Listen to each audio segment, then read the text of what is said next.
Welcome to the In Vivo Project podcast, where we talk about real world, real life experiences that empower men to embrace vulnerability so they can live life to the fullest. My name's Peyton. I'm your host. And today I'm excited to announce that this is my first solo episode number 14, which is entitled Embracing the Process. And I really just wanted to recap, honestly, the last year of what I've been doing, which is this new project around really taking what I've done for the past 14 years and making it to where it's not only for people with addiction and mental health, but actually reaching just the every average day person to help really make their life better, identify things that aren't working. And that's what I've been doing for the past year. And for those that don't know, this really came about after I lost my brother back in 2021. He committed suicide. And obviously being in that field, that was a big deal for me and really prompted me to want to help more people. And so what really transpired is after taking some time away from doing what I was doing and really deciding if I wanted to even continue doing this anymore, I really came to the conclusion that yes, this is what I've been called to do. This is what I want to do. And so the first thing I did was really get in touch with some guys and really get connected. And not only just connected with guys in general, but guys that were on the same page that really wanted to help people. And so over the past year, we've been working and I've been mentoring them. And honestly, I say I'm mentoring them, but they've been mentoring me just as much as I've been mentoring them. And we've really just had the common goal of, hey, we've got pure hearts. We want to help people. And it's a passion for us. And that's what we've been doing over this last year, which has brought me to the podcast. We started this podcast because we knew we needed to, if we were going to reach mainstream people, we needed to be doing stuff on the internet, i.e. social media. So, this podcast is, again, this is the 14th episode. And I've been wanting to do a solo episode, but for whatever reason, it's been hard for me to want to sit down and do just an episode with myself. And I think the point in telling you this is that I want to encourage whoever's out there listening, if there's something that you've been wanting to do and you haven't done it yet, let this be the conversation that sparks you to just jump in and do whatever it is that you've been wanting to do, that you've been putting off because you're afraid that maybe you'll fail. You're afraid that maybe people think, who is this person trying to do this? Or you're stuck for some reason. You can't even figure out why you're not doing what you're doing. And, for me, that has been something that I've been passionate about, is really helping people tell their stories and really helping people embrace who they truly are and what they truly want to do with their lives. And I, just by starting this podcast, there's a statistic out there that says there's 2 million podcasts, and out of those 2 million podcasts, 25% of the people that start quit after the first episode. And then even a higher number, 60% quit after 10 episodes or less. So I think for me, it's been encouraging to look at that, especially on the days where I'm having a day like, what am I doing here? Why am I doing this? It reminds me that I'm already ahead of 60% of the people out there just by being over the 10 episode mark, and that I do have a purpose. I do have a reason for doing this, which again is to help more people. And, I was thinking, even though I've only been doing the podcast for 3 months, and well, not even, 3 months. It's just been 3 months that we've done it. Again, 14th episode. I had to remind myself that I've been doing the mental health, addiction, and wellness stuff for 14 years, and that there has been some ups and downs. And honestly, I was thinking when I first got into the mental health and addiction field, it was out of desperation. I was at a point where I'd just been married. I was a personal trainer. That's what I had done to put myself through college. I had my degree and I was looking for a new job, but I waited to the point to where I didn't have a choice. The economy had taken a downturn and I was putting my resume out, and out of the blue, I get a call from a treatment center that's like, hey, we want you to come be our wellness director. And my first thought was the very thing I was asking for, that I wanted to do. I immediately went to, I don't know if I can do this or not. And the reality of it is I think a lot of people get that feeling of, I just don't know if I can do this.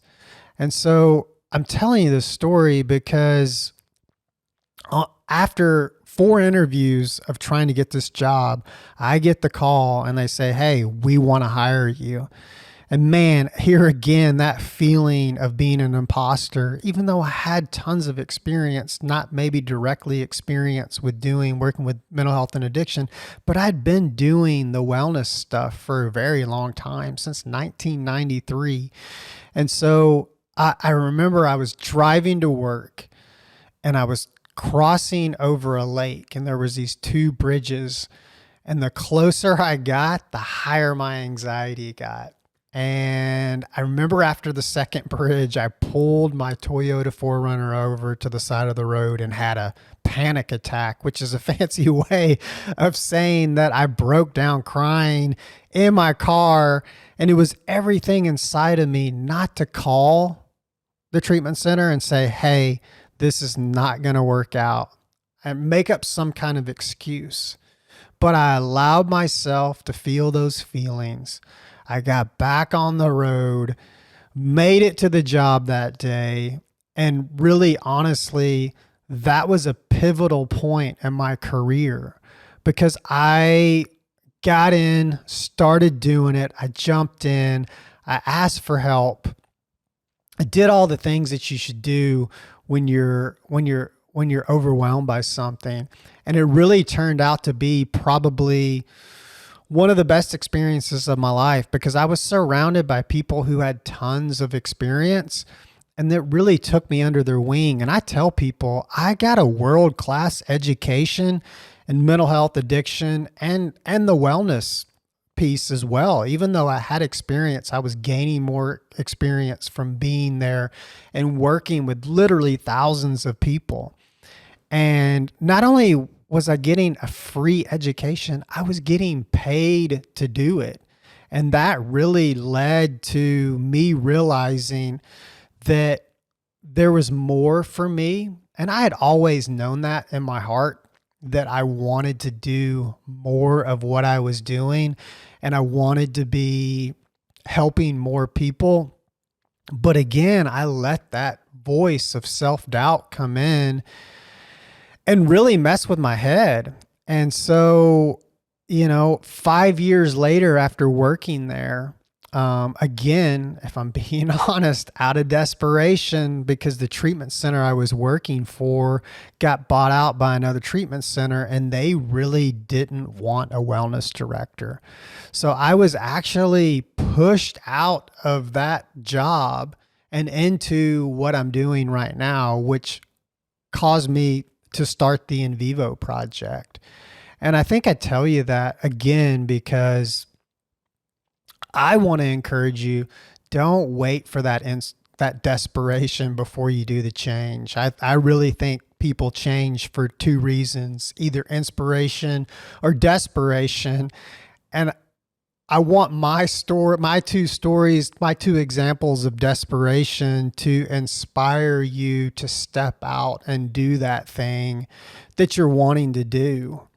And I think, for me, starting the In Vivo project back in 2015, which has been an 8-year journey, has been really, it's been life changing. And I was thinking today, or actually the other day, of all the things that I've been through over this past 8 years. And I actually reached out to some of my very first clients, not only to remind them, but to remind myself how much progress I've made over these last 8 years. And by being able and willing to help other people, it's actually helped me and put me in this spot where I'm sitting in front of a camera in my living room, having a solo podcast, celebrating episode number 14, talking about embracing the process and realizing that difficulties in life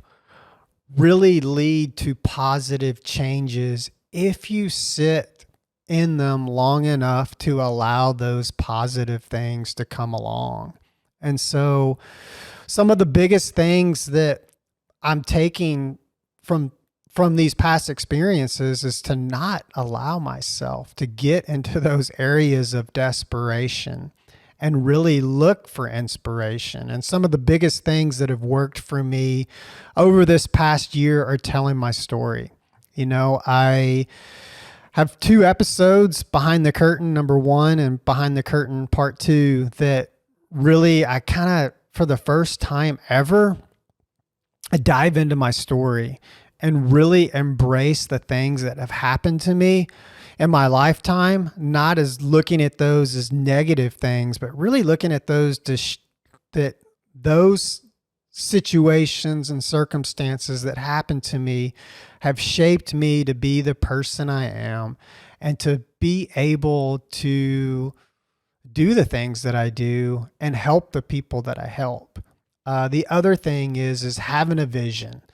So I really want to encourage you to, we're at the end of the year here, which is a great time to reflect on the past year and then to look towards the new year. And part of having a vision is not just having a vision and keeping it up here. And I'm guilty of it too. I was actually just talking to one of my coaches this week, and we were almost bragging about the point that we didn't need to write stuff down. And so I want to dispel that myth. And I also want to encourage you to not only have a vision for what it is you want to do, but actually write it down. Because when you write that stuff down, it becomes real. I've actually installed a chalkboard in my living room where I can write stuff down, and it forces me to look at it on a daily basis. And I can't tell you, it's only been a couple of days, but just by having that stuff up on the chalkboard really makes a huge difference. So have a vision, write it down. The other thing is accountability. I've been blessed with some great guys in my life, about a handful of them. And if you don't have good accountability partners, that is something else that I think without question is non-negotiable. These guys that are in my life are people that I can pick up the phone and talk to literally about anything. And they probably know me better than even my own family, which is, it's been liberating to be able to have those types of relationships and just have that vulnerability, which is the next thing that I'll talk about, is just the vulnerability of being able to just be you. And for so long, I think I was putting on at least a partial mask of who I really was because I wanted to maybe fit in or please somebody. But I've really just come to the point, not only in my personal life, but with my business, is that, hey, listen, I want to be my true, authentic self. I don't want to be who you think I should be, or who you think, or who I think you think I should be. I just want to be me. And for me, that has been something that has been liberating. And it's really propelled me forward just to say, hey, whoever's going to be around me is going to know the real Eric, the real me. And they're going to want to be around me because they really know who they're around. So I hope that makes sense.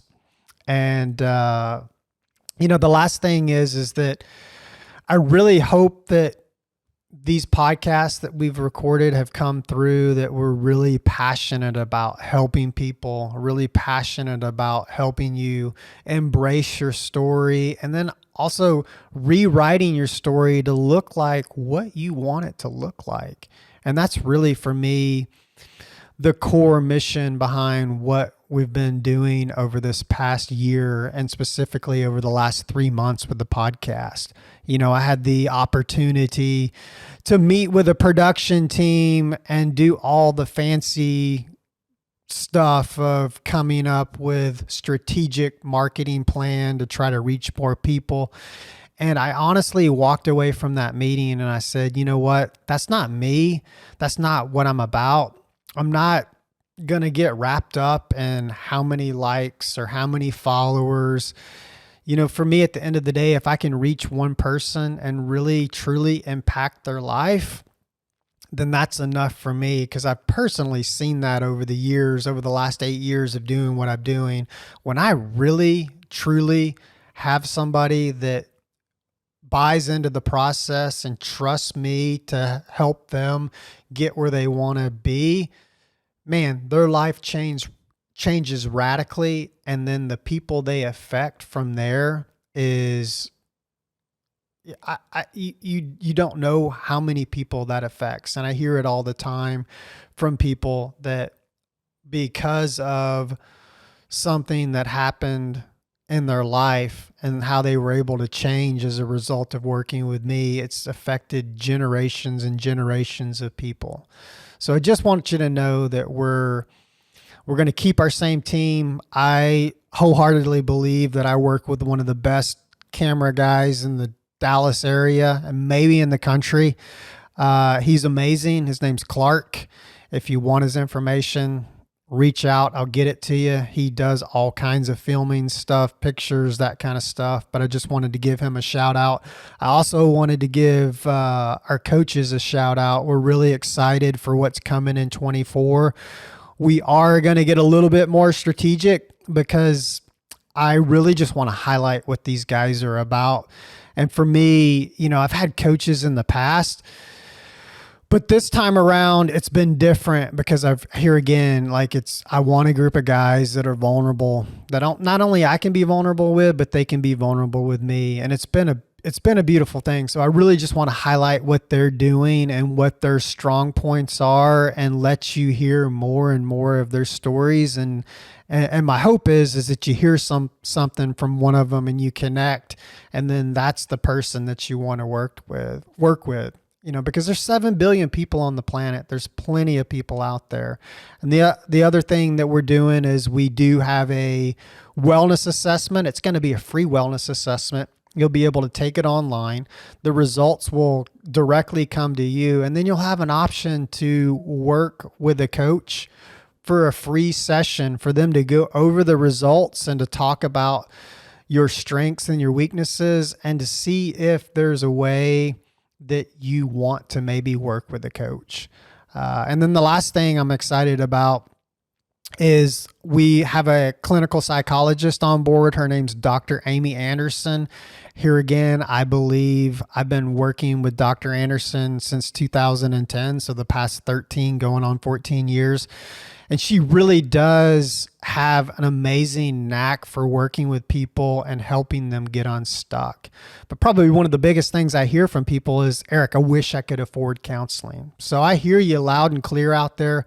What we're trying to do with Dr. Anderson is to come up with a program that's affordable for everybody. So we're working with some different options. I'm personally going through that program myself. I'm about halfway through the 12-week program, and that's kind of what I've been unlocking. The first part of it was behind the curtain 1, and behind the Curtain Part 2. So again, if you want to hear some of that, not only some of my own personal story, but kind of unfolding what the program's going to look like, go back and listen to that. And then we're going to have a new episode coming up probably at the first of the year that's kind of unleashing the second part. So in closing, I just wanted to thank everybody for listening.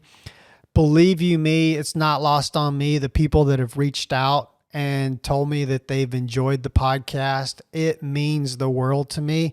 So if you know somebody who maybe could benefit from the stuff that we're doing, please forward it to them. Like us, follow us. It's not about the likes. It's not about the follows. But if it is something truly that you enjoy, we'd love to let you in on what we're doing on a weekly basis. You can find us at theinvivoproject.com, on social media at theinvivoproject.com. And then my personal social media account is Eric_Peyton. So thank you again for listening. We hope to see you again soon. Take care.